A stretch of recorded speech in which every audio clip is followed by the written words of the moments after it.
Hi, my name is Ben Sutter III, and I'm founder and owner of BS3 Radio.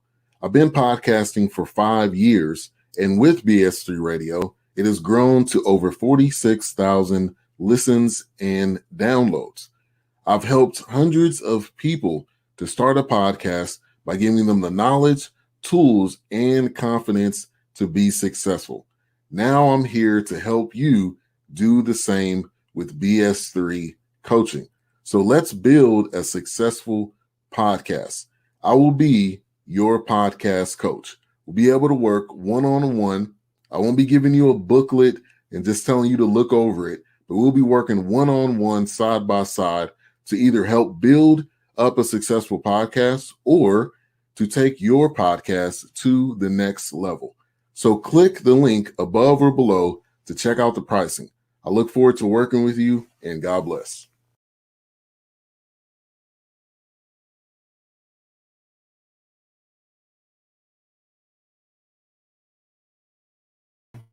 All right. Welcome, everyone, to Reaction Monday. We do this show every Monday at this same time.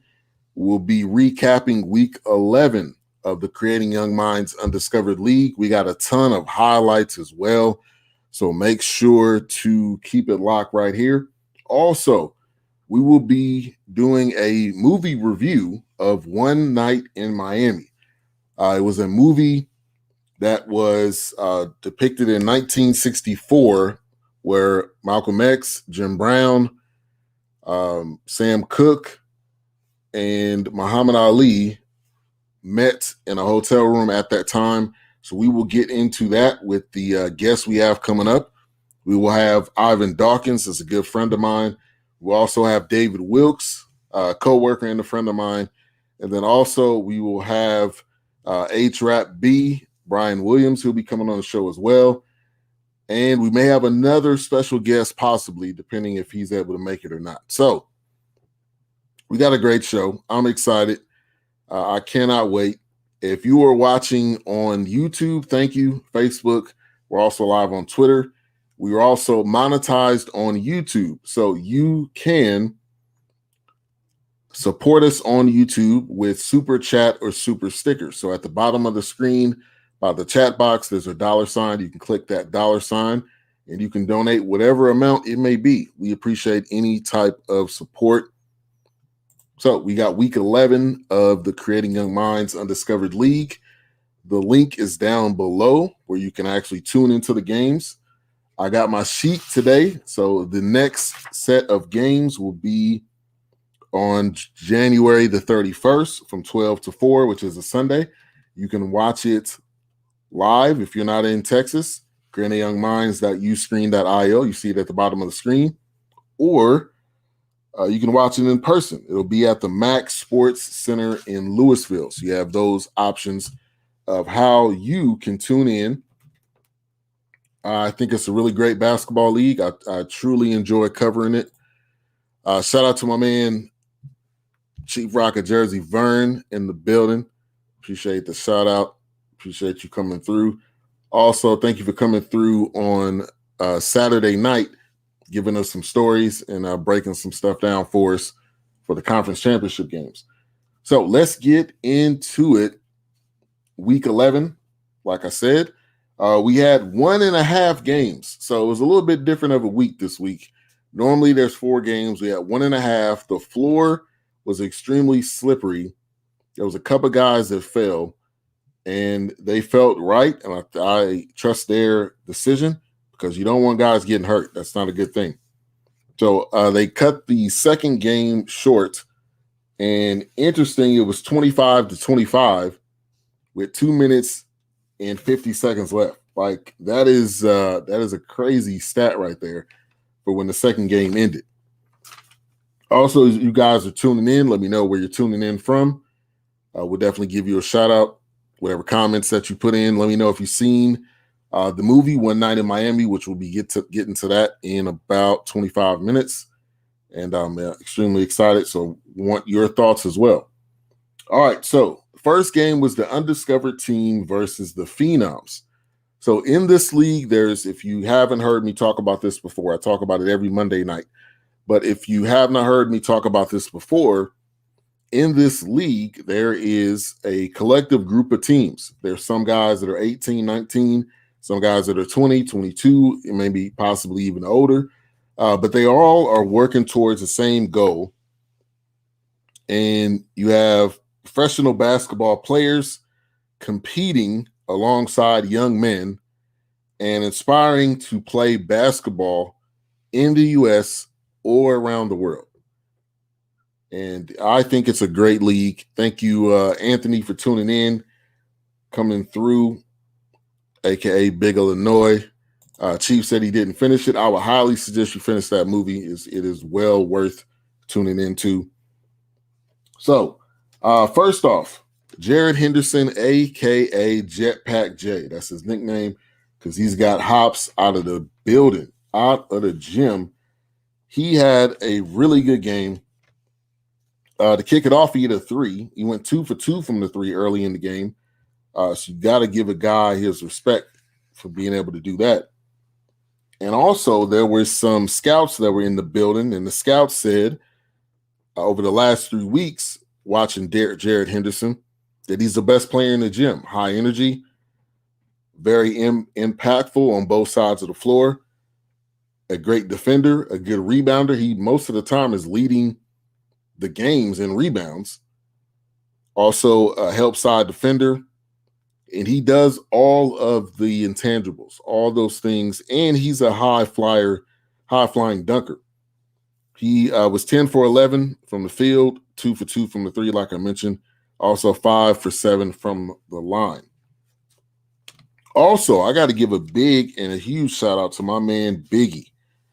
His Biggie is his nickname, but his first name is Nasser Rabha, but AKA Biggie, that's his nickname. He's a 7-foot tall center, and this guy he's the tallest guy on the floor. You could still see that he's working on his skills, but he was on one in this first game. And I got plenty of highlights. I got the Biggie section of the highlights. So Biggie, if you're watching, or if you can see this, man, I'm proud of you how you played in this game. Undiscovered, one of their top scorers is Damian Durham. Damian, the Dream Durham. You can call him Dame because he shoots like Dame. You know what I'm talking about, Damian Lillard. But he was not there today or yesterday. So that was a very interesting part of this game. Shout out to Overton Claiborne. Thank you for coming through, talking with OC. Make sure to follow that podcast. It's on Anchor. I believe it's on all areas where you can find podcasts. Also, Chief Rock, I didn't mention his podcast as well. It's on Spreaker.com. You can find it under Built for This Network, and Anthony Lansdowne as well. Lansdowne is Built for This Network as well. So Biggie, man, was banging on the boards. Banging on the boards. Obviously, he's the tallest guy. He's got the largest wingspan, and he has a 7'8" wingspan. And with the Phenoms, though, the Phenoms were coming through in this game. They were playing well early. But at the end of the day, man, this undiscovered team is just so talented that the only team I really gave them a run was the pros, which they didn't get opportunity to play Saturday. Excuse me, they played on Saturday. They didn't get opportunity because of the floor. So, Chief, this is not high school. This is pro, and they're playing in a league with a mixture of pro players, college players. Most of these players play in what's called the TBL, which is the basketball league. It's the third ranked league behind. Obviously, you got the NBA. Below that, I'm not sure, but the TBL is a top league. So they have a league. This is basically like a tournament league that they have going on right now. Antoine Portley, who played for the Phenoms, this is the nickname of the team, he was getting it going early. Had an and one, was getting to the hole, honestly, with ease, had a nice floater. He is a former player of Fordham University. So he used to go to Fordham University. He is talent. You know, when you see a guy on the floor, you pretty much know who's played either pro ball or above high school ball because they just got the it factor, and he was able to get to the hole with ease. We had a nice block by Jared Henderson throughout the game. That was in the first half. It ended 10-14 in the first quarter. Undiscovered, and Undiscovered, they go on a run, man. When they go on these runs, it's really hard to beat them. The link scrolling down below. You can watch the games next Sunday, January the 31st. Go to that link, write it down, text it to yourself, whatever you need to do. I would highly suggest that you tune in to these basketball games, and I got a ton of highlights I'm going to get to here in a minute. Nice crossover by Trey Patterson, who had a really great game as well, and a beautiful layup. Also, the connection between him and Jared Henderson, I thought was spot on. Excuse me. They were able to have that 1-2 punch that it's pretty hard to defend. Biggie, man, again, the 7-footer had a sweet jumper as well. He had 2 shots, at one off the backboard, kind of a Tim Duncan type shot, and then he had just one all net. Got a lot of respect for this young man playing well. At halftime, it was 40-24 Undiscovered. They just started pulling away. And when you start pulling away, it's just hard to catch up with these guys. It's too hard. Nice steal by Portley and a layup by Orlana. That was another player that was on the Phenoms team.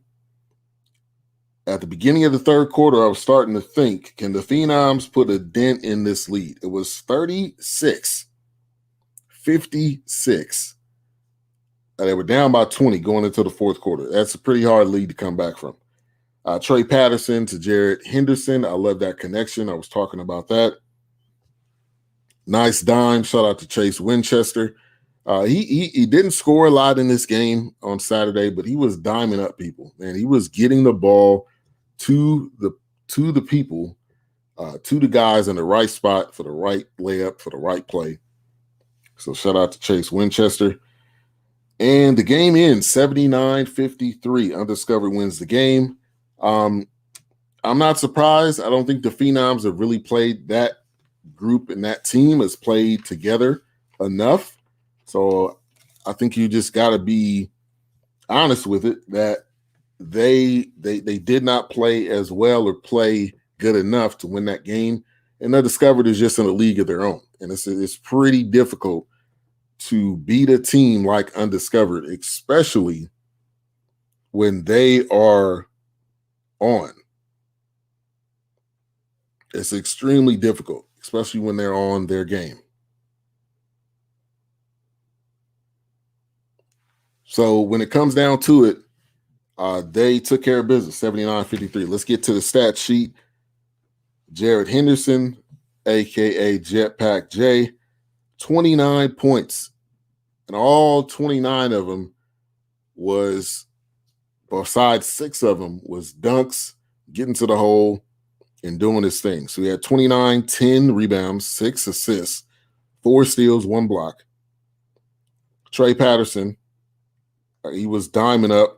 I'm surprised he didn't have 10 assists, but he had 25 rebounds, 3 assists, 2 steals. And then Balsa Bolshevik, one of the top rebounders in this league, 11 points, 11 rebounds, 2 assists, 2 steals. And then I've been talking about Biggie. He had 10, almost actually had a double-double, excuse me. He had 14, 9 rebounds, 1 block. And then Antoine Portley, really, this is his first time that I've seen him play. And clearly you can see that he's a natural-born scorer. He had 18 points, 2 assists, 2 rebounds, 3 steals. Let's get to the highlights, which like I said, we got a ton of them. We only had 1.5 games, but most of these highlights here are from the first game that we had. So let's get right into it. This first one, Jared Henderson starting off the game with a 3.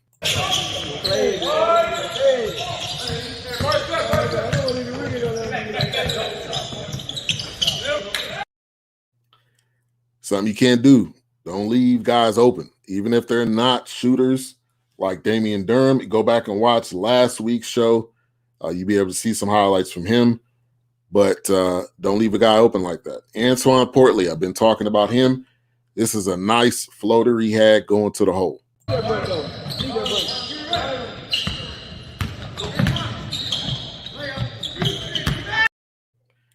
Tried to D him up. It did not matter. Chase Winchester, I've been talking about him on tonight's show. He was diming guys up. This is a beautiful assist right here. Oh no, boy. Good pass, Chase. In these highlights, the best thing is hearing the guy's reaction that's taping, because they are just as excited as you or me as we're watching these highlights. They're kind of like the guy in boxing, that ref, where his eyes is always so big. Like, he's just as excited to see the guy get knocked out as we are watching in the stands or watching on TV. This is Balša Bošović with a nice jumper. Good shot, Bo. That's a nice jumper right there. A nice mid-range. Another one by Antoine Portley with a nice jumper.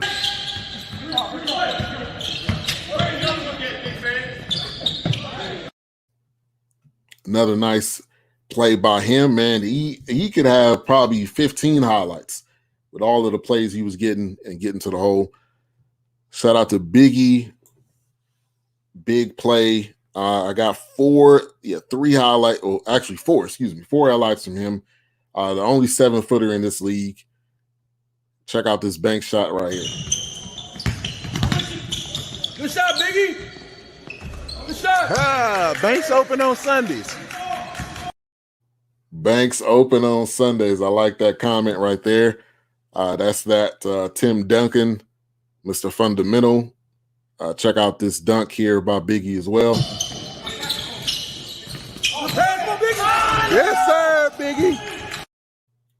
That's a nice play down low, man. When you see that big man free, you know it's a dunk. We got another jumper here by Biggie. He was on one, man. Almost had a double-double if he had one more rebound. This was a big-time game for him.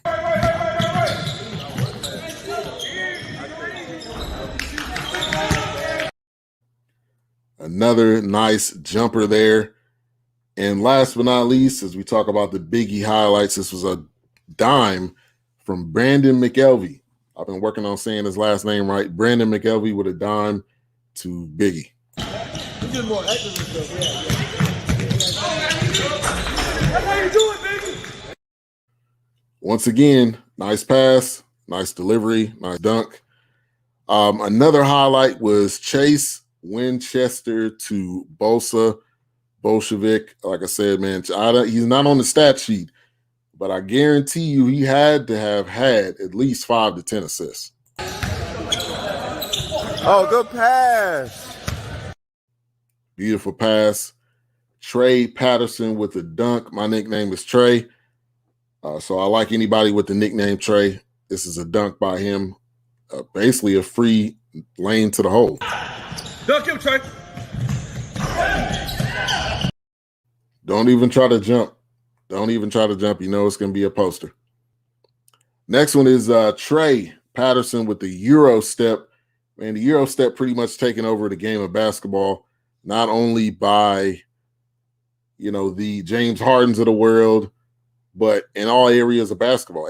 Everybody, if you play basketball, you need to patent that and work on that move, because that's been taking over basketball as a whole.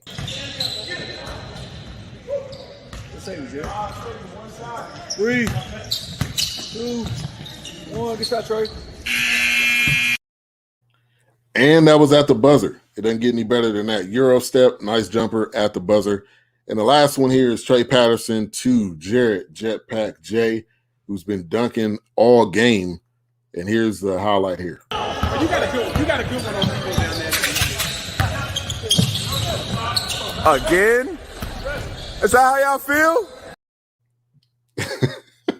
The guy talking in the background makes it even better. So those were the highlights from Saturday's games. You can check out the games next week, January the 31st.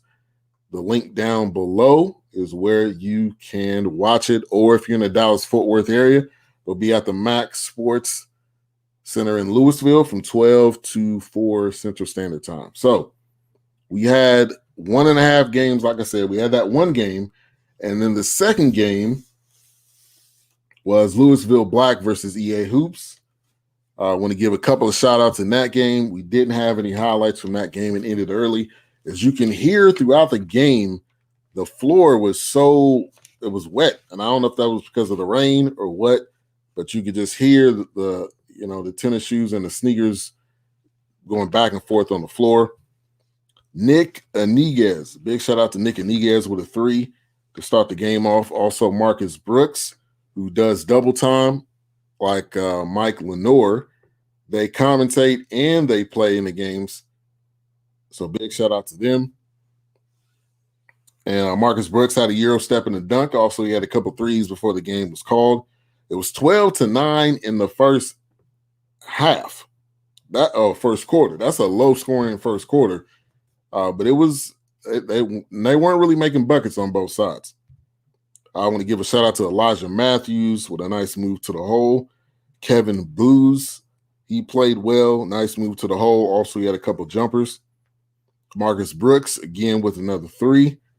And then Keith Smith. I don't know if these two guys are brothers or not, but Keith and Alan Smith, they had 2 threes each.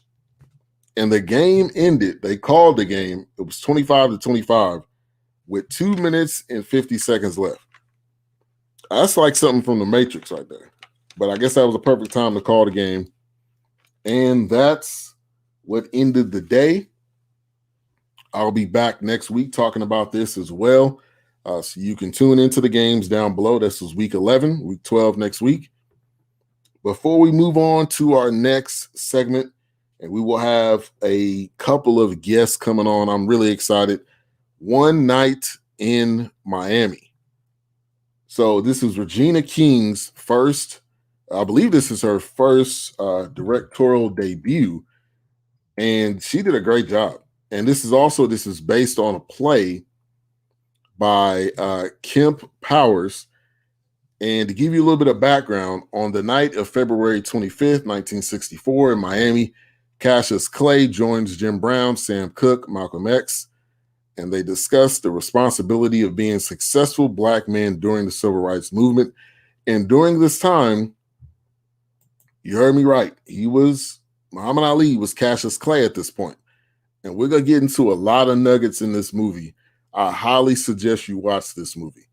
There is a lot of nuggets in it, a lot of things that I've learned that I did not know about all of these guys. And I think to me, that is the best part of the movie, is that you're learning more about people that either you followed. I was born in 1982, so I don't know a lot about the backstory on a lot of their lives. Now, I have seen Malcolm X, the movie, directed by Spike Lee. That is one of those great movies that you got to see. Yes, it is long, but the depth and what they give on him is awesome. I'm gonna change my background image. This is actually an image right here. There was a certain point in the movie where they go to this bar. You can see Malcolm X on my left or right, depending on how you're looking at this, and Muhammad Ali is on the other side. I'm not going to give anything away right now because we're going to get into it. 19 who, says Chief. I'm not sure what you mean there. But this definitely is a movie to check out. Definitely a movie to check out. Now, before we get into that, we have 2 teams going to the Super Bowl. I know either you heard or you had to have watched the games from yesterday, but we have a Super Bowl against the Tampa Bay Bucks. The Tampa Bay Bucks. On the first year of Tom Brady, and I got into a little bit of a back and forth with a guy saying that Tampa Bay is going to win the Super Bowl. And I was like, you didn't see Brady throw those 3 picks? If if the Packers could have capitalized on those turnovers, the game really could have went a different way. They did not. So, you gotta pay respect that they went there. Shout out to Bruce Arians. I said this yesterday. Bruce Arians. Also, shout out to Todd Bowles. Also, shout out to Byron Leftwich. Man, that coaching staff, I love all of those guys, man, especially being able to get the African American coaches in there. Excuse me. And then on the flip side, on the other side, we got the Kansas City Chiefs. Mahomes, man. Mahomes is in a league of his own. Okay.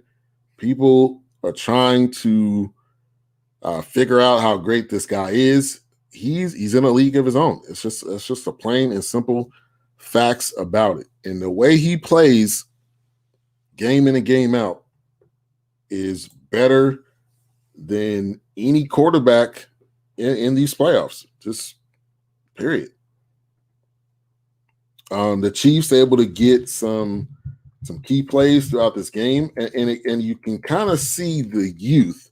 You could see the youth of the Bills. Josh Allen, younger, Stephon Diggs, and I was good to see TJ Yeldon in there, but Josh Allen had 287, 2 touchdowns, 1 interception. And again, I've said this numerous times. When Josh Allen is leading your team in rushing, that is not a great thing. That is not something that you can pat yourself on the back and say, "Oh, we did a great job." I don't think you can do that. Their running backs had a combined 32 yards, and Josh Allen was 7 for 88. Shout out to Cole Beasley, former Dallas Cowboy. Cole Beasley was 7 catches for 88 yards. This is interesting. And Josh Allen had 7 carries for 88 yards. Stephon Diggs, 6 for 77. Obviously, it wasn't enough. Patty Mahomes went off. 325 yards, 3 touchdowns. And this is in a game where Clyde Edwards-Helaire had 6 carries for 7 yards. And Darrell Williams, 13 carries for 52 yards on a touchdown. And then Tyreek Hill, Kelsey, those 2 weapons, I don't see anyone stopping anybody on the Bucs team stopping those 2 guys. And that's why I'm saying the Chiefs are about to repeat. I just don't see it going any other way. Frank Clark had 2 sacks. Shout out to Frank Clark. But at the end of the day, you gotta beat the Chiefs. That's it. And I think Tom Brady is great, but I don't think he's that great. I just don't. And he had 3 picks, and these picks were, the majority of them were his fault, and they still won the game. But it does not happen in most situations. Chris Godwin, 5 catches, 110 yards. Shaq Barrett, shout out to Shaq Barrett. He had 3 sacks. Wow. Aaron Rodgers had 1 interception, threw for 346. Aaron Jones really didn't get a lot going. I think they gave up on the run. He only had 6 for 27 yards. Valdez-Scantling, 115 yards on a touchdown. But the Super Bowl is now set. Who do you guys have? You got Tampa Bay. You got the Chiefs. Who is it? What is it? I'm going with the Chiefs as a repeat. And honestly, the Chiefs could win more. They could win more Super Bowls. If we're all straight up honest, they could win more Super Bowls than what they've won so far. And I believe they're going to win it again this year. So I want to bring in one of my guests, because we got 3 on tonight, so we have a great panel. He's been on the past couple shows. Shout out to H. Rap B. Let's bring him in. What's happening? Good to see you. Family. Good to see you. All right, let's bring in. He's a coworker and a friend. brother from another mother. What's going on? What's going on? How y'all doing? Well, my man David Wilkes. All right. Can you hear me all right? Yeah, I can hear you perfect. All right. You'll be there tomorrow at work too, I'm assuming. Of course. Of course.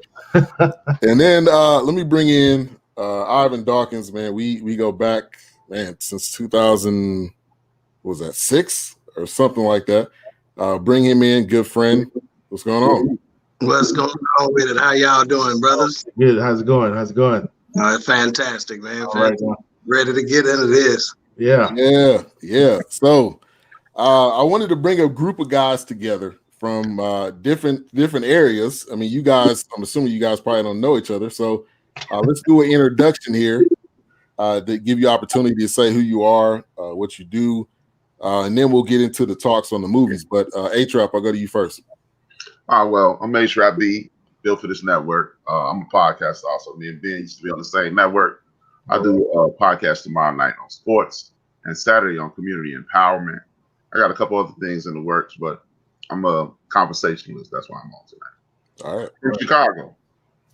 All right, Chi-Town. All All right. All right, Wilkes.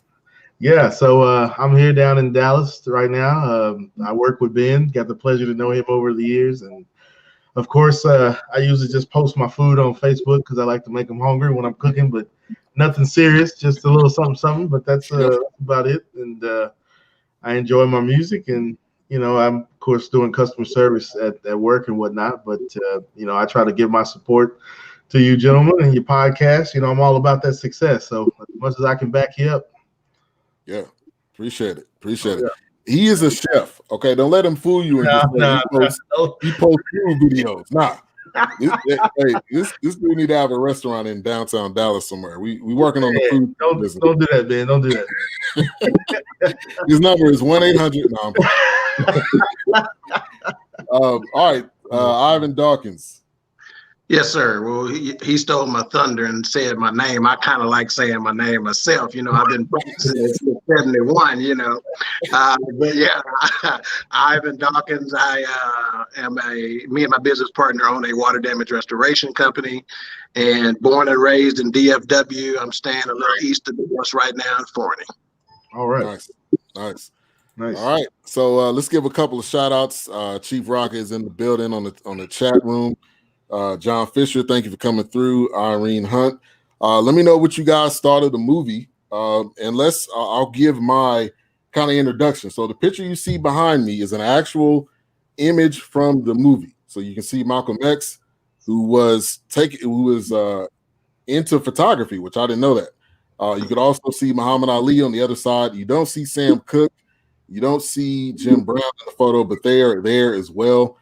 But I'm going to go to Wilkes first. Give me your initial thoughts on the movie.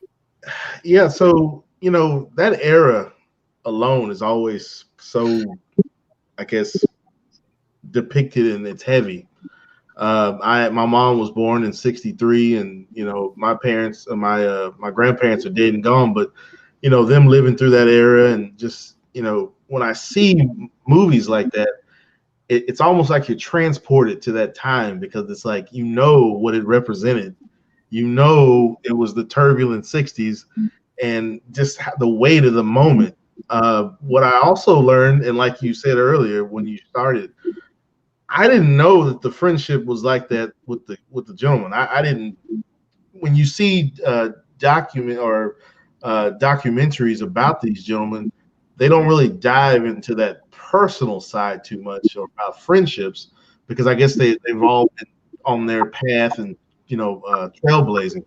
So I enjoyed the movie. I didn't know Regina King did it until the end, but I think it was done amazingly. The one thing that brought this movie full circle for me is, if we've all watched the Spike Lee joint, toward the crescendo that they were getting to Denzel Washington, his version, when they were about to assassinate Malcolm X, they were playing Sam Cooke, "A Change Is Gonna Come." Well, in this movie, Regina King did the exact same thing. She had Sam Cooke singing "A Change Is Gonna Come," but they didn't show the Malcolm X death in this movie, but I just thought it was kind of full circle how they still put those songs. It was almost like it's almost like it's a nod or something to Malcolm X and just the turbulent 60s and things that happened then. But I really enjoyed the movie. I'd watch it again. I thought Sam Cooke was portrayed well. I know there's a few things out there about Sam's life and how he was just kind of a loose cannon at times, but I didn't know Jim Brown. I know he was an actor when he left the NFL, but I didn't know he had left that early at such a young age. Yeah. You know, I mean, he was on his way to, the NFL, still, breaking records and setting records. But yeah, him moving on to Hollywood and of course Cassius Clay, I'm gonna call him, I'm gonna call him Clay.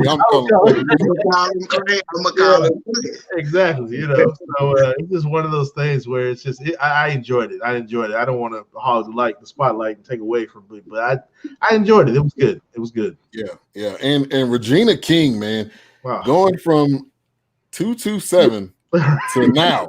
Right. I mean, like the things that she's done. Yeah. And now where she is, directing movies to me just shows, number one, we all getting old or older. Right. And number two, like she's done everything in this business. Yes. And I got a lot of respect for her. All right, A-Trap, I'm gonna go to you. Give me your initial thoughts. I mean, I thought it was an excellent situation. Me being a historic history buff and my parents being part of the movement, I was aware of a lot of these things, but it was just good to see it live in action. And I like the different point of views. I looked at it as a movie about freedom because all of them were talking about freedom, right, and different methods of freedom. And it's like a microcosm of what the true issue in our community is. A lot of people say we don't have unity, but what we don't do is listen to each other enough. And because I see freedom, like Sam saw freedom financially, Jim saw freedom with business wise. Ali saw freedom by doing exactly what I want to do when I want to do it. And Malcolm wanted to have them galvanize and use all of their hands because he knew what time it was. So that's what I really got. Yeah, and a great comment, Micah Baldwin. Regina King is a great producer and highlighting true greatness. I agree there. Shout out to a couple people, Courtney Harper and Justin Caraway. All right, we'll go to you, Ivan. All right, yeah. So I'm a sucker for movies that are inspired by true events. For the record, of course they took some creative liberties with the project, but it was inspired by true events. So they don't really know what the conversation was, but this was their interpretation of what the conversation might have been and how the night may have been spent. So for that, like I said, I thought the project was well done. Regina King. We cannot say her name enough because she showed out. Okay. And she has other projects out there that our community probably wouldn't even give a shot to, such as Watchmen. She's in. It's kind of like a little superhero flick on I can't remember if it's on Amazon Prime Video or whatever. But she's killing it, so she did a fantastic job with that. And that's difficult to do when you have a project that does not really change scenes very often. Right. The bulk of this project, let's say 65% of it, 60% of it took place in that hotel room. And when you have one set and got to pull off a movie to keep folks' attention, they did a fantastic job, Yeah, I agree. And this, I would kind of compare this to May's Black Bottoms. Was that the name of that movie? May Rainey. Because that was in one room. Like at some point, I'm like, I get it, but y'all gotta walk out the door. Right, so we can go stay around this piano all day. We don't see no sunlight or anything. Come on. But I appreciate how the conversation went, and as we kind of kick off the movie, we gotta give some spoilers. If you ain't seen it yet, I'm sorry. That's right. But at the beginning of the movie, Muhammad Ali, who was Cassius Clay at that time, was playing around with this fighter. He ended up winning. I couldn't tell if he won or not because at the end of the scene, kind of transitioned, to something else. Yeah. But the guy that played him I think his name is Eli. I think it's Eli Gore or Goree is his last name. Goree. Yeah, Goree. Yeah. But he did a great job, man. Just to be able to get the swing, get the talk down. Right. I felt like I was listening to Muhammad Ali, and that's extremely difficult to do, knowing that Will Smith has did it, knowing that plenty of people have played Muhammad Ali. So to be able to do that, I thought was great. And then as you go throughout the movie, you got to see the other characters and how they were portrayed. And I'll pose this question to you guys: do you think they selected the right people for each role? And I love the guy that plays Sam Cooke, who's also in Hamilton. Leslie Odom. That's a talented guy. But I'll pose that to you guys, whoever wants to jump in first.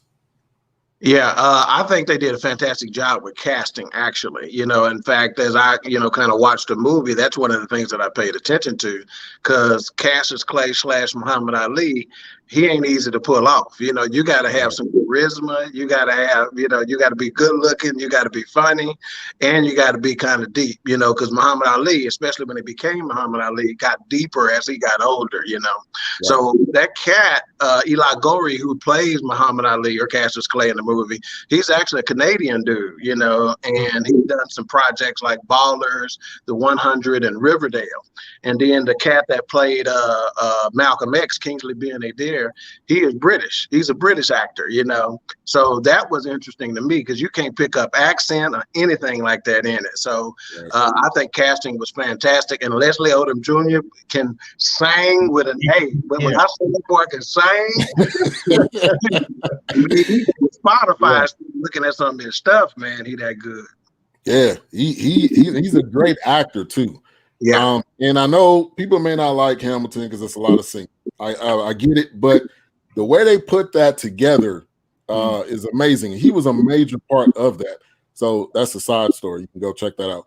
But A-Trap or Wilsh, you want to jump in on that at all?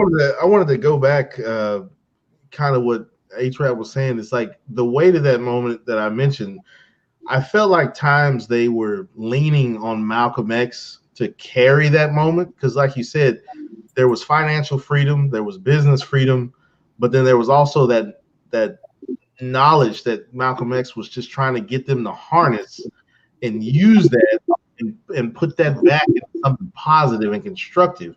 I mean, and how they kind of touched on, like, he felt like his time was at the end, but he was trying to, if I can, it was almost like, if I can get one to understand, that's just that's enough. That's the battle I'm winning right there. Because if I can get one on my side, at least I can get that to go forward, and it don't fall on deaf ears. I think that moment with Malcolm X and Jim Brown, and then Malcolm X and Sam Cooke, I just felt like he was trying to just nail that into Sam Cooke. Like, man, look, I get it. You're writing these songs that sound great, but what is that getting you? Like, I can help you tap into that deeper if I can just get you to, understand that you have this power, you have this stage, and this platform. And I just felt like there were moments in the movie where Regina King tapped into that, here's the weight of what Malcolm X is trying to do, and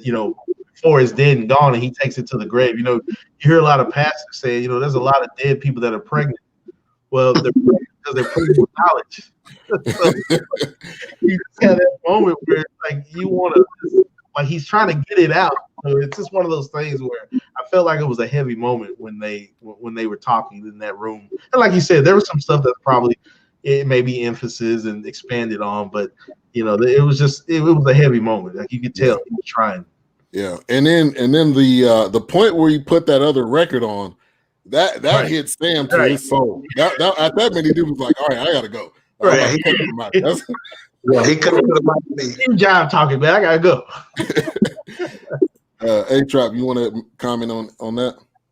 Oh yeah, most definitely. That Sam Cooke thing was powerful because you can clearly see Jim Brown is a powerful man physically and mentally, but he doesn't have the dynamic charisma to jump out and grab people. Muhammad Ali was too young to be the leader. Malcolm X knew he was checking out. Right. When you read the book, you knew he was checking out, And as you watch the film, he never said it, but he knew my time is limited. And he knew, Sam, you have the business acumen of a Jim Brown, you have the charisma of Muhammad Ali, and you have the leadership ability of me. So I need you to stop grooming, and I need you to step up to the plate. And that's what really grabbed me about this. And maybe we get into this a little later. I hope I'm not stepping on your toes. But you good? The truly ironic thing about that, Muhammad Ali, Sam Cooke died 11 months later, almost to the day.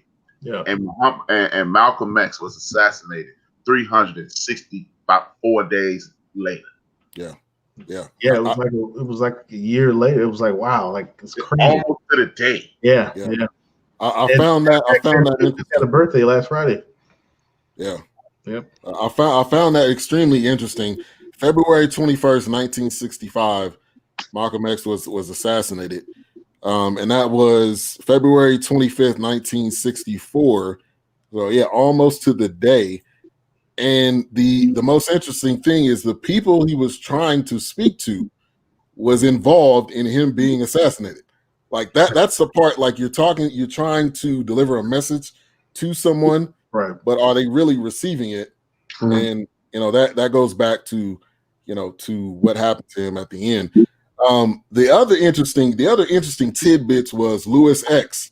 I don't know if you heard that part in the movie early on. Yes. That was now that part I don't know if it was true or not, but that was kind of opened my mind. Like, wow, I didn't know how that relationship was. And then the guy at the door, and I'll come to you. The guy at the door with kind of the smart remarks and the funny looks, and you see the people outside. So she gave you the suspense. Like you knew that obviously Malcolm X died, but she gave you the little tidbits of the stuff that you were like, oh, I wish you went further into that. And I think that's great movie play and great screenwriting. Go ahead, A-Truck. Louis, I'm a gigantic fan of Malcolm X. Louis X is loosely played in the movie as well. The dude we know as Raj from What's Happening. That's Louis X. Really? Okay. I didn't notice that. Wow. Wow. That's a lot of people don't know that Spike Lee is also loosely based on Red Fox. Shorty is a combination of another character and Red Fox. Nice, man. That knowledge. Yeah. Cover the knowledge. Definitely. So throughout the movie, you can see that Malcolm was, which Wilkes, you touched on this. He was trying to drive that point home to like so much that he almost like popped a blood vessel as much as he was trying to get that point across. And then he cried, and then Jim Brown was like, "Oh, what's really going on?" I know you're trying to prove this point, but like let's get to the deeper part of it. And so a certain part in the movie, obviously said Cassius Clay, he was Clay, he wasn't Muhammad Ali. When he stepped out, started talking to the press. Now that was at that moment where he said, "I'm now Muhammad Ali," and he had Malcolm X come out there with him. I thought that was huh? Oh, you're right. Yeah, initially. And I thought that was like a powerful moment because just as people, period, when you feel like somebody does you wrong, it's sometimes hard to be like, I still need you. Like I still see value in you. You're still someone that I want you to step out here with me. I thought that was probably the most powerful point in the movie. And so what was the most powerful point in the movie for you guys? I'll go to you, Dawkins. Yeah, well, to me, just the entire hotel scene in general, especially the banter between Malcolm X and Sam Cooke. That's the meat of the movie for me.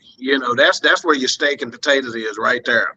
And Malcolm X, again, was trying to get him to wake up. I need you to use your voice. These are all the tools that you have. Sam Cooke was busy defending himself, saying, but I am doing stuff for the Black community because I'm leading this way. I own the rights to my records and writings and things of that nature. And the example he gave about the song that he wrote that the Rolling Stones covered, and how he made more money by somebody else covering it because of the royalties than he did by his artist taking it to 94 on the R&B charts, you know. So he was trying to say, in my own way, I am making a difference. And Malcolm X was basically trying to tell him, I'm not saying you're not making a difference. I'm just telling you how much more you can do. And part of proving that is he says, look, this is how I support you. You didn't even know I was at that show, and I can tell you the specifics of what went on at the show. So I support you, even though it seems like I'm dogging you right now. I'm not. I'm trying to build you up. And to me, that's one of those little micro nuggets that basically gave a picture into how men and black men can really conversate to build each other up, you know. Right. And this time they were talking about is awfully similar to the time we're living in right now. Exactly. Yeah, it's amazing. Just to kind of piggyback off of that, you know, it's like that's a message to the future, and it's not gonna stop. Like, it's just gonna continue to just drop nuggets and just have the weight of those moments that echo. It's like, it's just what you choose to do with it in that moment and how you run with those things. But yeah, I just felt like that was for me also too, I just felt like that was a significant moment. Yeah. Yeah. All right. A-Trap. Yeah. To piggyback, I think Ivan said it. Both of you guys said Ivan and the other gentleman. I can't see your name. I apologize. Wilkes. Ivan. To piggyback off what you two said, and it is a microcosm, like I stated earlier. What we saw in this movie is a microcosm of what's going on in the community. Sam Cooke, just put it in today's instances, context. Sam Cooke is literally defending, you know, in today's world, rap music. I'm just making money. I'm gonna get the bag and I'm gonna help people out. Right. And he's saying, no, we don't need you. We don't need another hip hop artist. We need more Chuck D's and KRS Ones so you can get out there and get involved. It's an African tradition, a Shanti tradition that states that the ancestors will continue to reach back and show you history time and time again until you stop thinking at the state. And I don't want to get into it real deep, but it's this one instance that I'll tell you about a little later that we like. As a matter of fact, I can do it real fast just to show you how the ancestors do work like that. You guys in Texas, right? Y'all was in Texas. This Juneteenth came to prominence last year. Everybody was celebrating Juneteenth because on Memorial Day, George Floyd was murdered, right? George Floyd is from Galveston, Texas, where Juneteenth was born. Wow. Now, George Floyd was murdered on Memorial Day. Here we are celebrating George being a nationwide uprising for justice for our community on the 100-year anniversary of the Tulsa, Oklahoma attack on Tulsa, Oklahoma. Man. That happened 100 years ago on Memorial Day. Wow. So as Sam Cooke and Malcolm X had this conversation, here we are 50 years, 60 years later, 55 years later, having the exact same conversation about a different genre of music, but we making the same mistakes. Wow. So it's a tradition that your ancestors will continue to put your past in your face until you study your past and learn from it so you can then move forward. Right. Right. Right. That's powerful right there. And to kind of piggyback off of what you're saying, like the rap industry, besides a select few, is telling you to do something that you know is going to be destructive. At the end of the day, that's what it is. It's not saying, hey, pick up a book. It's telling you, hey, get these drugs right here, pack it up, cut it, and all that stuff that they say, and then sell it to your own community. Like, how is that benefiting anybody? Yeah, I saw something real quick where it said, yeah, I'm from the era that showed you how to sell the drugs, but today they showing you how to use the drugs. Right. Like, so it's just, you're right. Yeah. Vivian Easley, thank you for coming through. Eat lemons. Okay. Appreciate you as well. Greg White. Yeah, man. A-Trap, anytime A-Trap is on the show, it's a knowledge bomb going to be dropped constantly. Right. I wish a drop I can hit for that. But the part on the rooftop too, because it was like different levels of it. It went from let's just have this conversation, and also it had the comedy when it was like, okay, we just could eat some ice cream. That's all we doing. Like we're not going out. Like we're not doing anything. It was like, well, I got ice cream. It was like, what kind? Vanilla. It was like, that's all you got. I mean, so ironic. Exactly. So it was the way it was put together. I thought I couldn't look away. Some movies you like, I'm just gonna be on my phone while I'm looking at this because it's really not. But this was one you couldn't look away because you didn't want to miss something that grasped you or something that you didn't want to lose. Right. But on the rooftop is kind of where it hit that. It was starting that was when they got some fresh air. I think that it kind of calmed down. Malcolm X went to the car, got the camera, and then it was playing with his camera. Like Malcolm X was not having it. Like, give me my camera. You know how much money this cost? Like he was obviously he was heated, but as you can see in this photo that's behind me, he's smiling with the camera. So I didn't know, and David Wilkes, you brought this up to me, I think last week when I talked about you coming on, is that the passion that he had for photography. And that was something I did not know, but you could see, like, the way you felt about that camera was how some people feel about like Jordans or their PS5 or whatever. Right. So I want you guys to kind of touch on that scene on the roof. And Wilkes, I'll go to you first. Yeah, I felt like even with the fireworks in the background, I just felt like all of that was just kind of hitting on different notes of like, we're in the moment that can be extraordinary. We're surrounded by these things that can be beautiful if we stop and look and just take the time. But we can't not get distracted by those things that glimmer like that, because it's just one of those things where there is still much work to be done. And like you said, I think it was also kind of good for them to have a little comedy in there and kind of go back and forth. But I thought it was a significant moment. I just felt like you said, that movie just had so many layers and significant moments and small nuances where it was just, man, I like you said, I wouldn't mess with my phone or tablet. I was looking right into that screen. I mean, it was pretty big. It was a big moment. I thought it was huge for that. That whole movie just had so many different elements to it. Yeah, and it was just so many different times where you're like, wow, that's something I didn't know, or wow, that was something that person had a passion in that you did not know. All right, Dawkins, I'll go to you.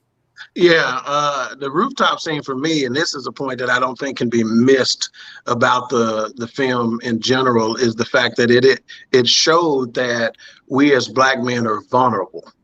And I think the rooftop scene is when that vulnerability really started to show. And, with all the struggles that we have, again, we've used the word microcosm, right?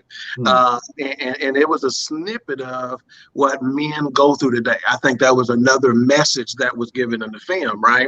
So Mr. Powers, his name Kent Powers, the guy who, kind of wrote the play or whatever, he said that when he envisioned this, he saw four superheroes basically in the room together. He called them the Avengers, the Black Avengers or whatever. And in essence, that's what they were. They were superheroes. They were, they had each had their own power, right? One was fighting, one was football, one was, speaking, public speaking, the other one was music, right? So they have all these powers, but he also showed their weaknesses and their vulnerabilities, and that's what Black men struggle with today. We all got a power. We all got this gift, that was given from above, right? And yet we all have these weaknesses. For us, we want to show our power, we want to show our strength, but we don't want our vulnerability to be shown. And they do that in this short period of time. Yeah, true, very true. All right, A-Trap. Oh, well, I took something else from the rooftop thing. The rooftop thing symbolizes stages of life to me, because you get caught up in one thing. And again, an African tradition it says me at a certain age. And it means like I'm 50. Personally, I'm 50. But I still have the 30-year-old H-Rap. I still got the 25-year-old H-Rap. I still got the 15-year-old H-Rap. It's still in me. Right. You got the young Muhammad Ali, the young bull, he on the come. You got Jim Brown, who for all intents and purposes, he like middle age because he's 28 years old. Sam Cooke is a little older. And think about it, they start teasing Malcolm. Oh man, go on here with that 40 slang. You the old man, and stop telling us, old man, get off my lawn. Another thing that was captured in this movie that you have to really be paying close attention to, I didn't catch it until the second viewing, is Malcolm X has this saying, they'll get one of us to kill one of us so they can blame one of us, right? Mm-hmm. When they are allegedly on that roof, chilling, laughing and joking, no stress, because ain't no need for protection or anything. The FOI dude bust out as soon as they get in there. They get it to Tusker, he bust out. Later on with the picture, right after he took that picture that's right behind you, Malcolm walks up to the window, see the very dude consorting with the FBI dudes, and he had told Jim Brown earlier in the movie, it's the same dudes follow me around. He look out the window and see the same dude who worked with the FBI. And my man Wilkes mentioned in the other documentary on Netflix that the FBI is trailing him. And when you read the book, the FBI trailing me. So it was layered, like he said, it's layered, and you have to pay, like you guys said, you have to pay extremely close attention. This is one of those movies like The Godfather. Every time you watch The Godfather, I've been watching The Godfather. I see something new. And if you watch this movie enough times, you will see something new every time. Yeah. And I only watched it once, so I know I'm going back to watch it again. That's the the greatness of a movie. When you watch it one time and you just like, oh, that was good. But when you have to watch it again to get whatever tidbits and stuff that you missed. That to me is greatness right there. And this is, again, Regina King and what she's done with this. Shout out to KLS, also Chris Chrisman. Thank you guys for coming through. Give us your thoughts on the movie if you've seen it yet. If you haven't, that's your homework assignment. You need to go see it. Talk to a friend or family with Amazon Prime, and you can watch that. I would highly suggest that you do that. So, like we said, it was different stages of the movie. A couple of things that I would have wanted to see. Again, this was a great film, but always, we got to talk about both sides. I wanted to see a little bit more of the background on like some of the other characters, maybe a little bit deeper, possibly. Which I know is 190 in Miami, so you can't really do that. But a little bit of a snippet or something. But you did see with Jim Brown, I thought that was a great scene where he goes up to that guy's house. Yes. They're having a great conversation. It's all like, everything's good. And then when he says, oh, I can help you move that furniture, it was like, oh, we don't let niggas in the house. And I was like, whoa. I thought you just said you would do anything for him. Yeah.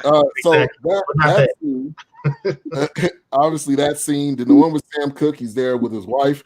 And she's like, why aren't we staying at the other hotel with the other black people? Like that was another, little bit of something that you got. And then one thing I did appreciate was the conversation that Malcolm X was having with his daughter and with his wife. And I think too, we missed the fact that a lot of these men, so Malcolm X, Martin Luther King, a lot of these guys had a woman behind them that it was not easy for them. Like I'm sure there was situations where they were like, hey, we need you at home. Like the kids need this, I need that, like whatever it may be. So to be able to show that aspect of it, I appreciate that. And then kind of what the conversation they were having, like, hey, did you talk to him yet? It was like they were working together and partnering together. So those are a couple of things that, if we could get a little bit more of it, but I appreciate what she did do because, again, this was about one moment in time. It wasn't about their whole life. So if anybody wanted to touch on anything else that you maybe wanted to see, Wilkes, I'll go to you. I guess I don't have much there, but because like I said, I was already, the job that was already done by Regina King and others, and I know some of this was probably kind of added, but just that talk and just that moment that Malcolm X, like I said, I feel like just the weight of that moment and him just trying to stress the powers that they had, kind of going off what Mr. Dawkins said, but it's just one of those things where, I think they took. I would have liked to seen the scene if they would have went into the diner or whatnot, but I think it was just the way it was done. It still had left that layer of mystery there, but you still had that weight that they were leaning on Malcolm X to kind of, hey, I need you to drive this home. You could just, it almost like it just engulfed that moment. But I thought it was pretty good at that point.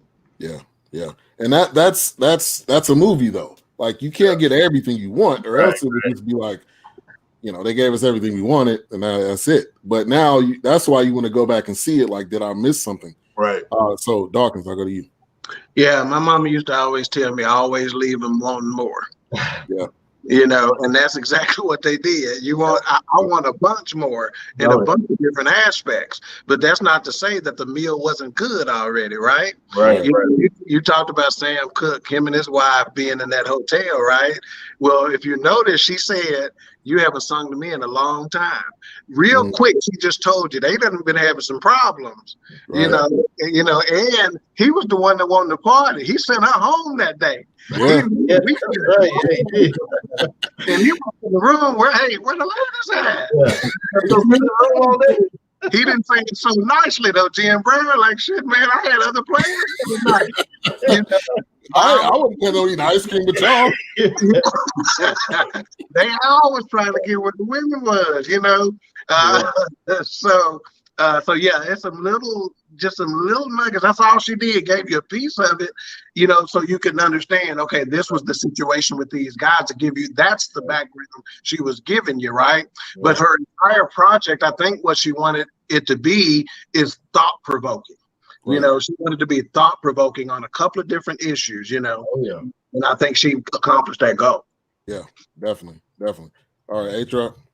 Well, it wasn't anything more I wanted to see, but to piggyback off Ivan again, what I really appreciated was Regina King as a woman showing the importance of these women, as you stated, and then tying everything into it. It started off Sam Cooke at the Copacabana. Everybody in the world at that time wanted to be at the Copacabana. We don't want you here. We don't care how famous and how good you sing. Get your black behind out of here. Right? Yeah. Right. Then you got Jim Brown, the most popular athlete on the earth at this point. Yeah, you cool. You the pride of the state. Don't bring your black behind him. You can't bring your black behind in my house. Yeah. Then you show the false equivalency with the Malcolm X situation and Elijah Muhammad. They pretty much call them the Black Plus Klan on television. So the whole world is thinking that. I remember at one point I read that they call those brothers the boogeymen. And then Muhammad Ali, y'all bankrolling me. Y'all told, but you can't pick my friends. So at the end of the day, what that message to me was, we all we have. So whether you are super rich and famous, wow, you are the greatest singer of your time, if you're the greatest orator of your time, or the greatest of all time, you better stay your black behind in your lane, or we gonna have something for you. Right. True. See, I know it ain't my turn, but I gotta say this about this deal, right? So we talked about how different they were, right? Well, one of the things that I got out of this is that it takes all kinds. We need to be different in order to accomplish this. One of the things that Sam Cooke said, he said, see, you trying to get your slice of the pie and as big a slice as you can. He said, hey, I want the recipe. And I'm one of them, I want the recipe jokers. Right. I'm trying to get behind enemy lines to figure out how y'all doing it. So I'm going to dress like y'all dress. I'm going to talk like y'all talk. I'm going to go where y'all go so I can get the recipe. Right. And guess what? I'm going to bring the recipe back. Yeah. Right. That was powerful. Yeah, it takes all kinds, That was powerful because sometimes we just want we just want what's on the front end, but on the back end it's like so much more. We owning when he talked about owning his masters, right? There's artists now that don't own their masters. There's contracts that they're signing where I think it's Master P was talking about this. It's like a 360 or a 160 deal or something. 360. Where like all of your stuff is basically tied up into this contract, and you got to go to the record label to pretty much get anything. You don't own anything. So like for him to be able to talk about that during that time, That's right. me was powerful because if anybody ever watched the show that used to be on BET, what was it called? Unsung. When they go throughout the documentary, they say, "Oh man, we was living it. We was making our type of music," and then at the end, they're like, "Well, you know, we didn't own the masters, and this dude owned it, so now we all homeless." Like that's how most of them documentaries went, which is sad. But if you look at what Sam Cooke did, and I mean that had to have been probably before the times. Yeah. So like that was powerful right there.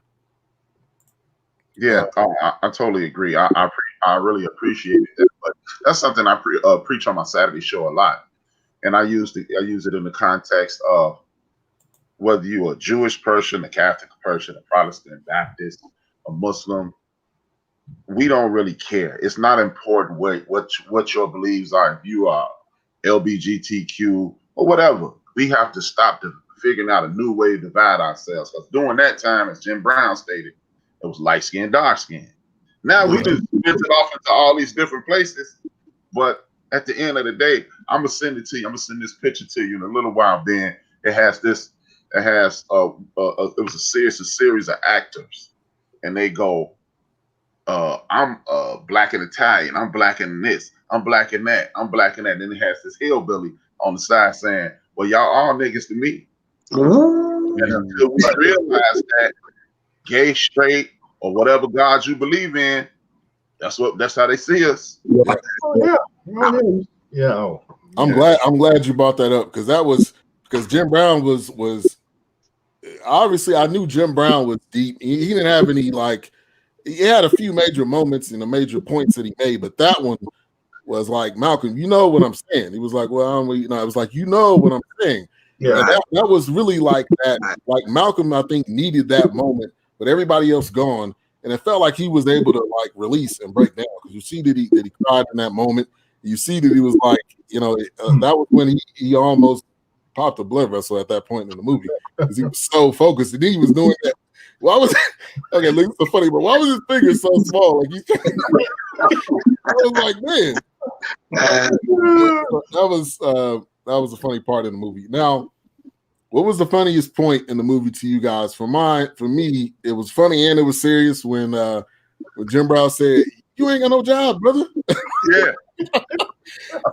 And Malcolm was like, he was like, you get what I'm saying, but that was funny because it was like we're all working, we're working. You are doing something, but you're not getting a paycheck, technically, and that also related to Sam Cooke on the roof, where he was like, which one of us is not fitting in this group. Right.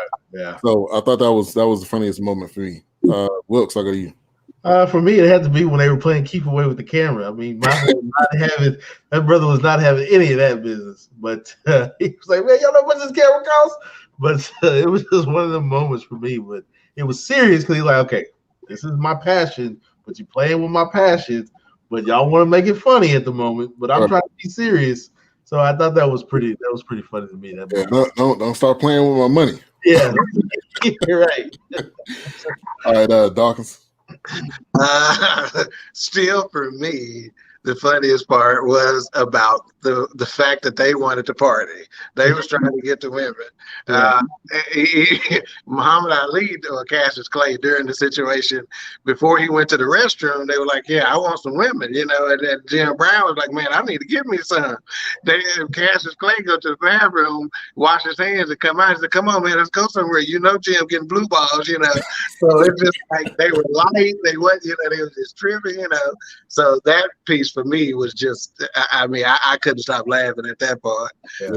Yeah. Thanks, Rob. Yeah, it's the roof scene. It was the "you ain't got no job," because I kept thinking, man, they call him Malcolm X Tommy, and when he was like, when he stopped for a second, it's like you showed the human side of Malcolm X, because Detroit Red showed up when they playing with his camera. Did. No. They was like, "Man, rep don't carry throughout decades. You ain't got you got that 40-year-old rep." And it was like, here, go ahead on, man. You ain't hard no more. Knock it. Yeah. You're a Yeah. freak. They even said you lost your voice inflection changed. It came down. It wasn't no brother minister right there, was it? Right. He was like, yeah, you just like us on that point right there when somebody took your camera. Yeah. So, man, the different characters, the way they introduced them, I thought was great. Angelo Dundee in the movie, which is the guy from Sopranos. That's right. I thought that was portrayed well. Lawrence Gillard, the guy that was I don't know who he was in the movie, but he's been in tons of different things. He was in Walking Dead. He's been in quite a bit. I believe his name was Lawrence Gillard, I believe. But don't forget Bundini Brown. They had him there too, poolside at the beginning of the movie. Bundini Brown. And if you remember the movie Ali, where Will Smith played him, and then the movie where Jamie Foxx played Bundini. Right. So that's a character. And they also had the fight doctor Bernie Pacheco was in there too. So they did a really good job. They big heavy hitters in the fight game. Yeah. All right, so as we get towards the end, the paper, you see the stack of papers, you see the autobiography of Malcolm X, and you see him like, my work is done. It was almost like in that scene, he was like, my work is done. It showed him running out of the house with the shotgun. I thought that was like a powerful scene. Like, we know. We see the images, we see him standing in the window with the shotgun, but to see him run out to me was like that put further images into what maybe that time was like. You got to imagine having kids running out of a building with the house on fire. You already looking over your shoulder, and he writes that autobiography of himself. But also, I wanted to touch on this and get you guys' thoughts. When they were on, I think they were on the roof, and he was talking about going to Mecca, and he was like, "Hey, you guys should go with me." And everybody's like, "Well, I'm working on this, and I'm doing that, and I'm doing this acting." So it was like I think he started to feel like, yeah, I am like the odd person out because I'm the one that's really trying to move this. So I wonder if anybody wants to jump in on that one. I don't know if he felt like the odd man out. I think that was another attempt at uplifting them. As he stated, I want you guys to have a different perspective. And to anybody who's left America and went across the Atlantic, you see a totally different world. It's a totally different situation. And we wax poetically about MLK and X being international. But like the book I gave you last week, Ben, Where Do We Go From Here, written by great Martin Luther King. He mentions the connections internationally and how Kwame Nkrumah, when Ghana was found its independence, he invited Malcolm over. He invited Dr. King over there, and how in Nigeria Malcolm X was speaking to the student union. So I think he was just saying, look, if y'all come over here and leave this Americanism, you'll detox yourself from being Americanized, and y'all to catch on to what I'm saying. Yeah, that's what I really think he's saying. Yeah, I agree. I want to piggyback off that point because that's exactly what I was thinking. The worldview of life in general, but America in particular, is much different than you'd ever imagine. So getting to other parts of the world was significant then, and it's significant now. You got to broaden your perspective. You got to broaden your horizons. You can't expand your territory physically if you can't expand your territory mentally. So I think the international play is big, right? Number two, to talk about what Ben said about toward the end of the movie, can you imagine somebody coming to your house right now, shooting it up, burning a cross in your yard, throwing a brick through your window, a Molotov cocktail through your window? Just imagine that. You got a wife and the kids in the house. Just imagine that. And whether you're going to keep fighting, you're going to keep the struggle, you're going to keep, or you're going to back off of it. Right. Some of y'all want to travel, so y'all going to go and get a vaccine you don't know, you ain't even down with. Right. So if they can back you off of that, with a trip to Cabo. That's real. That's real stress. Like we talk about, oh, I'm stressful. That's real stress. Okay. Yeah. That's not, oh, I had a stressful day at work because somebody yelled at me on the phone.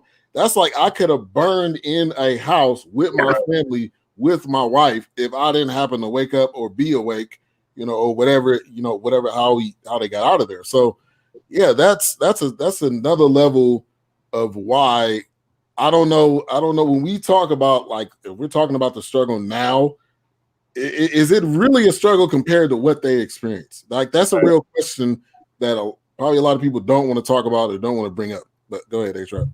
I think it is. I think it's a parallel because, see, like, it's one thing to attempt to get burned. Because, see, when you get out of that fire, you're like, I'm good. I'm okay. I made it. But what we go through today, we watch what I call a trauma porn every day on CNN, on MSNBC. Fox. And, I mean, because, okay, I remember in the midst of this COVID thing around July, you know how in the middle of the night you roll over and go, oh, you may still be asleep. You just take that deep breath. I got caught up in it one night. I damn near had an anxiety attack because I'm thinking I got this damn COVID. I'm like, so they in my head, and like, you can't hide from yourself, right? So it's the same thing. We black men in America, we under constant pressure. Period. Yeah. So we are experiencing that whether we want to know it or not. That's why you see people like Michael Eric Dyson, what's my man, the notorious PhD, Todd Boyd, and all those guys. They keep telling us, man, you need to find somebody to talk to, because otherwise you're gonna jump. So I think it's equal. It's just a different version of it. That's true, and I think a part of it is mental. Like what we see on TV, what we see on our phones, what we see everywhere, that stuff goes in, and a lot of time it does not end up going out. Oh yeah, it ends up being like trapped inside, and that goes back to the movie, them really airing out a lot of stuff. Like I don't know if they could have talked about these things with maybe their other friends. So that was another part that I'm just not kind of realizing. Like, hey, this was like a venting session. Sam Cooke left, but he came back. Like he probably didn't want to come back, but he came back. And then another point I wanted to bring up was, and shout out to the greatest. Thank you for coming through the building. Appreciate that. Let me give us your thoughts on the movie. If you guys have seen it, if you haven't seen it, you probably want to go see it because we're giving you a lot. Yeah, we done told the movie, man.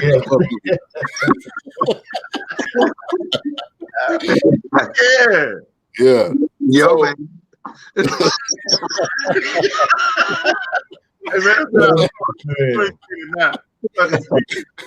Gotta go watch it now.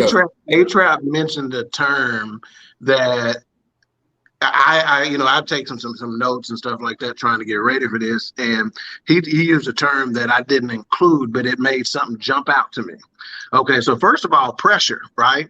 Pressure will either make a puppet pull a freight train or it'll bust pipes. It just depends on how pressure affects you. Ironically, Leslie Odom Jr. song for the soundtrack of this movie is called Under Pressure. And if you haven't listened to that, go check that out and check the lyrics out at the same time you're listening to it.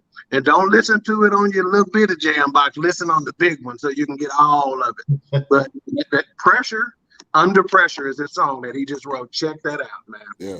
Strong. So how did you hear the whole soundtrack? Because I was interested in how the soundtrack sounded. No, I just heard that song, and the reason why I did is because I caught it at the end of the movie. They played it, and I'm like, boy, that's the jam. So I immediately, Shazammed it, put it up on Spotify. Y'all send Ben some money for them little quick nuggets, Spotify and Shazam. So I pulled it up right as the credits was rolling, man. And I'm like, whoa, that's a bad jam. So yeah, I didn't hear the rest of the soundtrack, but I'm sure it's worthy because I noticed today that in the opening scene, they come out with some jazz music playing. So music is a big piece of this too, obviously with Sam Cooke. But yeah, I bet the soundtrack is probably cold. Yeah, I agree. I'm gonna pull that up right now. We may go through the track list, but in that scene in the movie when they're walking out of the store and the kids are like, "Hey, like I know who they are," or like, "Hey, champ, congratulations." And he was like, "I know they got money," and he comes up to him and asks him for money. I was a little scene in the movie, but it was like we all want to be recognized for something. And right. Cassius Clay at that time, he was. I think that was very important to him. Like they're gonna know who I am. And when the press started coming to the door, and when he came out, like that was a major part of his whole thing. And as opening scene, I was like, this is the trash talker. Like everybody else says they talk trash. Yeah. He was the talker of all trash. And he did it to the very end. And he did it throughout his like entire career. Even when he had Parkinson, he was still probably talking trash. You just maybe couldn't fully understand him. But yeah. So let me give you a nugget on that. It's funny that you said that. When he had Parkinson's, they gave him a World Freedom Award in India, and they flew him to India, and he brought him up. They brought him up to the mic. He was like, "They said you got anything to say?" He was like, "I just flew from Michigan to New York, from New York to Europe, from Europe to Africa, from Africa to India, and y'all gave me this little bitty award." This is what Muhammad Ali said, and it took him long to say it, but so yeah, you were right. Yeah. He was talking until he couldn't do it anymore. Yeah. Anybody else want to touch on that scene in particular? I got nothing on that one. All right. The other point in the movie, and then we'll kind of just go round robin and give us any more thoughts you have. But the point where Sam Cooke was at that, well, Malcolm X was telling the story of Sam Cooke. He didn't have a mic. His band left, and the band was like, "Hey, we're not bodyguards. We out of here." And the way you do that, to me, that's like the essence of Black people. We don't need stuff. We don't. I mean, instruments is great, but if you've been to any church in your life, you've been to one of them churches where it's no instruments and it's a tambourine. They jamming just like John B. Key and everybody else with all the instruments and whatever. So that to me was like that's us. Like that's what I thought when I seen that scene. It's like that's how we make. That's how we flip something when it's like nothing or little, and we just flip that into something else. So yeah. Lemons and lemonade. Exactly. All right, so Dawkins, I'll go to you. I know you said you took some notes. Anything else you wanted to share or add? Yeah. So one of the biggest messages in the movie, right, was the most effective means of achieving equality for Black men in America, right? That's what they were talking about. That's what they were debating, right? Malcolm X was saying, this is my way. Sam Cooke was saying that this was his way. What's the most effective means of doing that, And in my estimation, as men, so that ties into the song, right? How many roads must a man walk down before they call him a man? When you want to talk about one of the biggest annoyances that I see if I'm scrolling Facebook or Twitter or whatever, if you was a real man, you'll do this. If you was a real man, you'll do that. If I never see if you was a real man post ever again in my life, it won't be too soon, right? It'll be too soon. So to me, that's the biggest deal of it is that, they really talked about manhood and they were trying to signify what manhood was and what was the most effective way of being a man in our society today.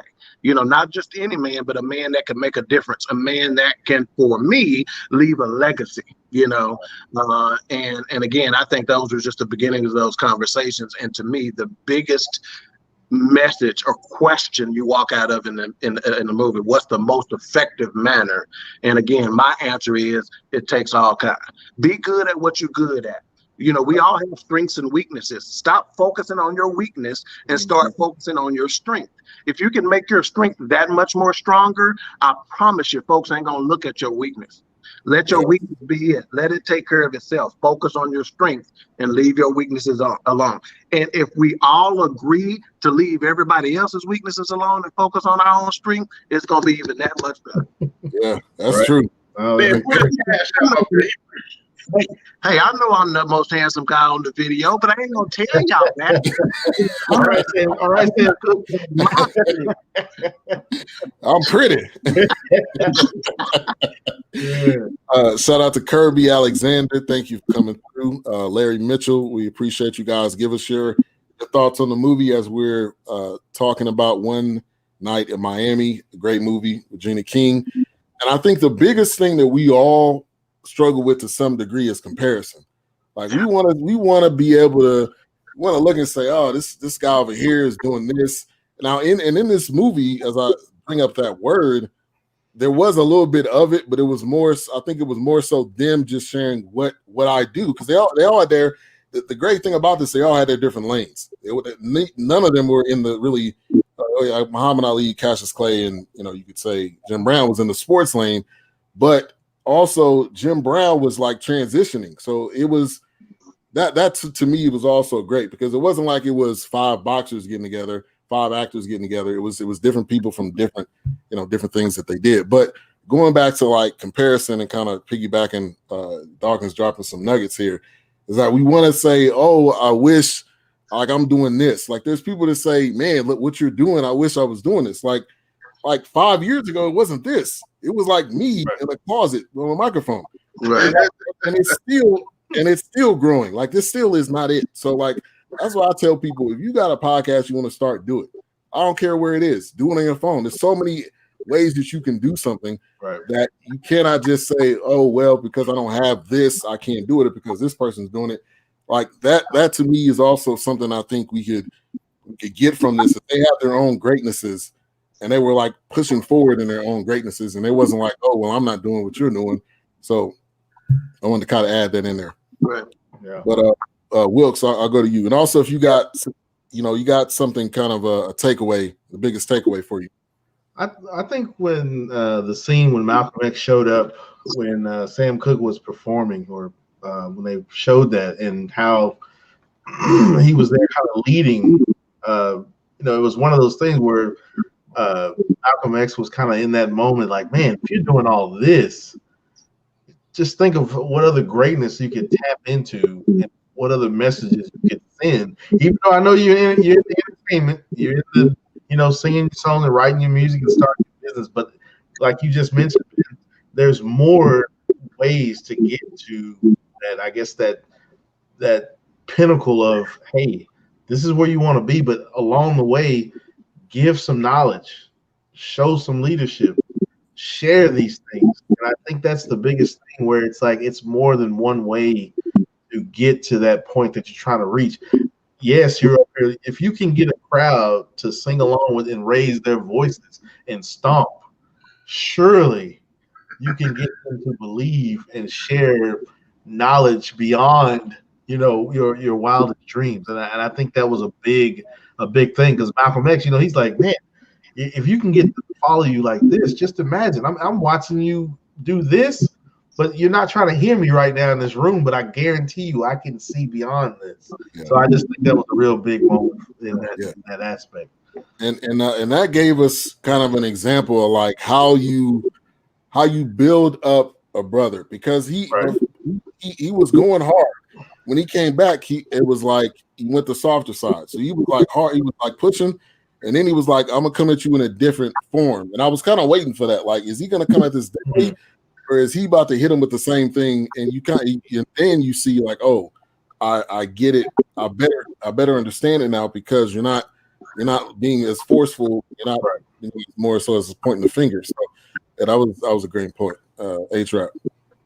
One of the things that I really appreciated, and it's another one of those things that if you're really not paying attention and you have to be looking at other things, it's when he mentioned going to Baldwin Hills, California.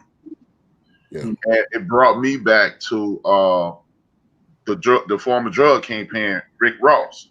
Rick Ross was one of the top 100 tennis players in America when he was a teen.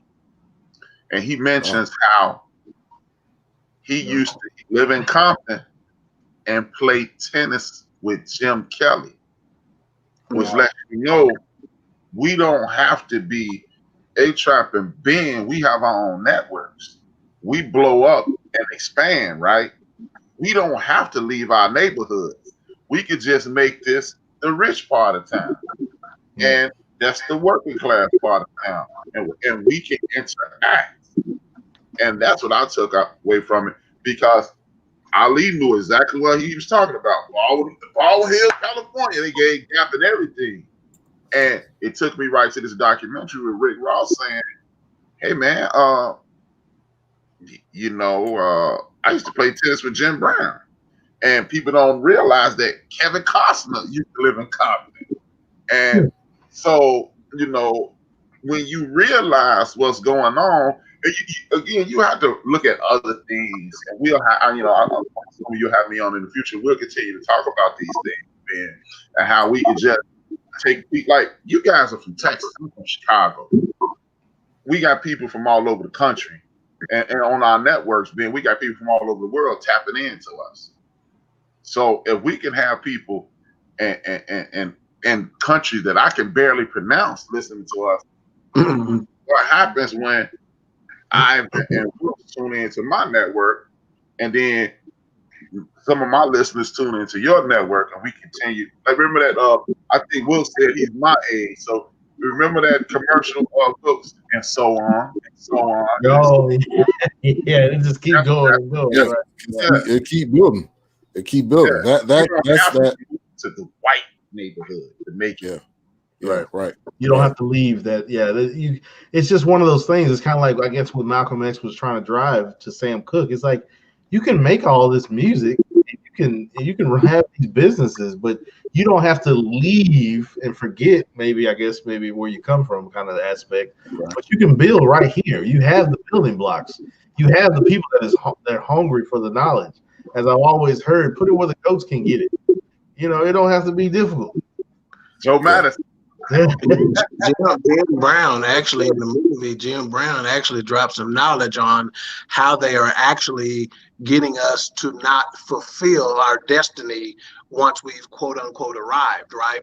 He says they tap into our passions enough until we forget about what's really important. And I took that a step further mentally and said they do that in two different ways. The first way is that they get us arguing amongst each other. Right, black folks are some passionate folks. You get scared sometimes when black folks argue against each other. You don't know what's gonna pop off, right? Because there's so much passion in it, and then they're looking to like, so I ain't even mad.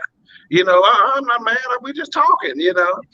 So that's number one, and we'll forget what's truly important, right? And then the second way is we're so passionate about whatever it is we're doing, and when we get some success behind it, they tap into our passions enough. I'm gonna make him successful enough to where he's gonna forget about what's most important. He's gonna start falling in love with this money we finna drop in his lap, his et cetera, et cetera. Oh, he'll forget about that other stuff. So again, they tap into our passions in two ways. Either we're gonna argue amongst ourselves and the house divided cannot stand, or either we got so much in our lap with this money that we're too busy counting it and forgetting about everybody else. Yeah.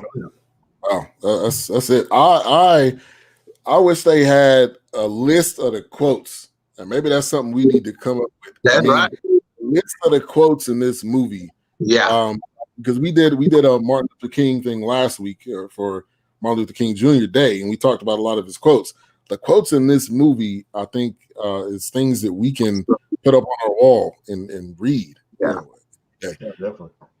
Shout out to Information Man. Thank you for coming through. He said, right, put it where the goats can get it. Old Southern saying, but true. Thank you for coming through. So, man, again, another a great delivery and movie directed by Regina King. Also, Kemp Powers was the one that actually did the screenplay. And one of them, if we look at present day time, only one of them is still alive, and that's Jim Brown, who's 84. And he was born February 17th. And we were talking about this movie, what was the date? So his birthday was somewhere around that date. Mm-hmm. So that's another interesting aspect of it when you look at the dates of it. And then kind of the thing that we didn't really touch on during this time is that he won the heavyweight championship like that night, and that was against Sonny Liston. And he was like, I don't have a scratch on me. You know, I mean, like that was that was him. And then he was so like, much in my trunks, my mama can't get him out. right. Exactly. And he's like looking in the mirror, and they're like, "Oh no!" And he was like, "What?" He was like, "I'm too pretty." I mean, like he did a great job, man. I commend each and every one of these actors. I think they delivered above and beyond, what the expectation was. So it was, it was very well put together. Highly recommend that you watch it. I'm gonna watch it again for the second time, just because I want to see and check out some other things. So as we get ready to wrap it up, I wanted to maybe what movies are you guys? Because I love movies. I'm a movie buff, so I love doing talking about movies, doing movie reviews. But name one movie that you're looking forward to this year. And Wilkes, I'll go to you first. I don't know many of the lists that are dropping this year, but I just watched that Godzilla Kong trailer. Man, it looked pretty nice. I don't know. I'm all over that monster flick. I'm gonna have to get on that. That looks pretty good. I don't know what they got down the list on 2021, so I hadn't really checked all the movies coming out. So, all right, no problem. The one I'm looking forward to, the new Denzel, Little Things. yeah, you already know Denzel is great. Like he's starting to like tap into like even deeper greatness. Like he's becoming a mentor in the movies. Exactly. He's a mentor in real life and in the movies. And then you got Malik, I think it's Sami Malik that's in there. And what's the guy's name with the Jared Leto. Jared Leto. So looking forward to that one. But Dawkins, I'll go to you. Anything you're looking forward to this year? Yeah, I'm looking forward to something. I'm going to tell you that in just 2 seconds. But before I do, you mentioned quotes in this movie. And I was thinking to myself, I'm like, we know all the quotes to Friday. Why we need to learn the quotes to this, because this is something that can actually empower, encourage somebody, So I think that's what we definitely need to do. Pay attention to that. But for me, what I'm looking forward to is Coming to America again with Eddie Murphy now. Yes. I cannot wait to March. Man. Yeah, that's what I'm looking forward to for sure. I've seen the preview. Man, any information I can find, I'm trying to look. This is two. Is so much distance in between, but Eddie Murphy is Eddie Murphy. And, him and Arsenio, I think, will be able to do a good job. Somebody said Judas and the Messiah. Yeah, looking forward to that one. That's going to be a good one. Appreciate that. Great review, gentlemen. I have to review the movie again with interesting perspectives. Definitely. All right, A-Trap. I know we kind of talked about Judas and the Messiah and Black in My Own Skin, the Spike Lee joint with Nate Park. That one. Yeah, American. Is it called? It's called American Skin. Yeah, Black American Skin or something of that. American Skin. Killing an unarmed Black Marine son. So that's a twist in itself. I've served for this country. I come back and you murder my son. Yeah. Wow. That Wow. I'm gonna watch that one on a Friday after you get off work. Yeah, you gotta watch that. Sunday evening, I'm watching it. Sunday evening. Yeah. Right. You don't watch that until the week. And I'm gonna have it in the background when I get ready for work Monday morning. That's gonna be your motivation. You don't need no time to let it faster, get back into the world. Man, so great having you guys on, man. Great panel.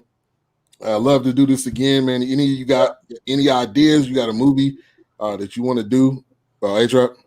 I'd love to have us back on here. It's a show it's a movie, a documentary about the Now movement, the power movement in Philadelphia called 40 Years a Prisoner. It's about this brother and his wife who was incarcerated until last year for killing a cop, and I don't want to tell you the end, but he's part of the movement that Mawia Abdul-Jamal, he was the leader of that movement, and him and his wife were incarcerated, and he got incarcerated, and his son had to be introduced to him in jail. He was like, "Is this one scene?" His son is narrating. He said, "And I walked up to my dad, and his dad was like, 'Do you know who I am?' He was like, 'No.' He said, 'What's your name?' He's like, 'My name is Michael.' He said, 'My name is Michael too. Do you know why your name and my name are the same?' He was like, 'No.' He said, 'Because I'm your father.'" Wow. Hey, check it out, man. It's on HBO. It's a powerful joint, man. And it just again to retouch on the thing I said earlier about Ashanti tradition, having your history repeat itself. These dudes bust up into this house. They put the hoses on these brothers and sisters, and they were all about peace. They were in the community doing work. And Mawia Abdul-Jamal is still incarcerated. This is the Asada Shakur. This is the New York 21. All those movements that was just trying to do exactly what us four have been saying we need to do. And the police wreaked havoc on this movement. They had a building. They flooded the man. Just check it out. And if you like it, then I'm down for next Monday. Yeah, I'll check it out. Okay, so we really appreciate it. So HBO Max, is it on HBO Max then? It's on HBO. I think I've seen it on traditional HBO. I've watched it like 3 times. Oh, all right. I saw it when the Dragon came out. I was like, 40 years in prison, man. I'm like, okay, let me check it out. It's powerful. Then one day I was just messing around. I ain't had anything to do, and it came on again, and I watched it again. And it gets more powerful with each watch. Yeah. The only other idea I got before I come back on again, regardless of what we do, is that I got to get a cool nickname like y'all's. You got BS3, A-Trap, Whips, and I got my government name. So we got some kind of nickname or something, man, because people come knocking on my door. Y'all gonna have to I was like, excuse me, sir. I seen you on a YouTube channel last night, and we're gonna have to come. I just figured out why y'all had nicknames. For them people, man. For them people. Hey man, any podcast we listen to, nobody uses their real name. It's like Jay Fish the Microwave is Big Mo. Like nobody uses their real name. So yeah, you gotta get those instructions, man. Hey, you can everything else. But man, this was great. I'll give you guys as I go to each one of you one thing you want to leave us with. If it's your business, if it's your cooking skills, if it's your Twitter handles or whatever it is, you can leave that with us before we get out of here. A-Trap. A-Trap B, built for this network. My brand is the End of the Bench. I do the End of the Bench sports tomorrow night at 5 p.m. Central. Saturdays, End of the Bench, Build and Destroy. And I'm in production of my 3rd show. It's called A Living History. Whereas I'm talking to people from all walks of life, but I primarily want to talk to seniors.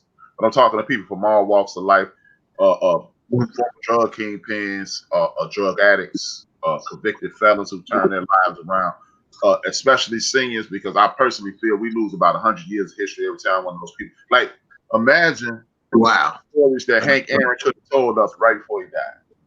Yes. If we could sit down with Jim Brown and from St. Simon's. People don't even know where St. Simon's is. I know Ben knows because he was at Morehouse, but people don't even know where St. Simon's is. It's a former slave port, or an enslaved port, because I don't call our ancestors slaves. Enslaved port. It's a beautiful island. But you know, just imagine if you could just the oldest living relative, everybody got their talking aunt or talking uncle or talking cousin who's a senior who could tell you everything. I'm trying to get those people on my show, record them, so we'll have a living history into perpetuity. So hey, if you need to get in contact with me at @HRAP_B on Instagram and Twitter, Brian D. Williams on Facebook, please reach out. I want to talk to everybody I can. I want to put it on the air, and so you can go to your son or the niece, nephew, cousin, and say, "Listen to this. This is what you need to hear." Yeah. And I'm gonna put us all in a message group on Facebook. I know all of us are probably in a bunch of message groups, but I'll put all of us in there. We can exchange information. I think we're all on Facebook, so that should be good. All right, Wilkes, you got to drop the handle that you post the most food pictures to, whatever one that is. Yeah, no, I mean it's not much to drop, Ben. You know that, but I'm just here to really support the fellas, man. I mean, like I tell Ben at work, it's like it's all about the success, and I'm there for it. However I can boost it and wear a shirt or spread the word, I'm there for it. So much success to the fellas. Definitely. All right, Dawkins. Well, first of all, I don't have to give my name and them because everybody in the world know it now. And I ain't wearing no T-shirts because they don't ever have none the right size. But the only thing I want to push, man, in all sincerity, is peace. And when I say I push peace, I want to push it to you individually first. So, because how can you contribute to the peace of our community, of our society, or our world if you don't have it within yourself? And the other day I posted something. I'm like, if you operate in faith, love, and forgiveness, you don't have to pursue peace. Peace gonna pursue you. Right. If you push love, faith, and forgiveness, you ain't gotta pursue peace. Peace gonna pursue you. And once you have peace, and that don't mean caring, because some folks think it means when they have peace, they don't care about nothing. But once you're truly at peace, then that's when you can be a productive, contributing member of your personal struggles, in addition to our collective struggles. That's right. Yeah, man. And the great thing is, I know you guys from 3 different avenues. A-Trap podcasting, Wilkes through work, and Dawkins through church and post church. So. Great conversation with each and every one of you guys. Have a great night. So, A-Trap, thank you. Appreciate it, fellas. Wilkes, A-Trap. Nice meeting you, brothers. Thanks for having me, man. All right, y'all take care. Good. All right. Peace. Peace.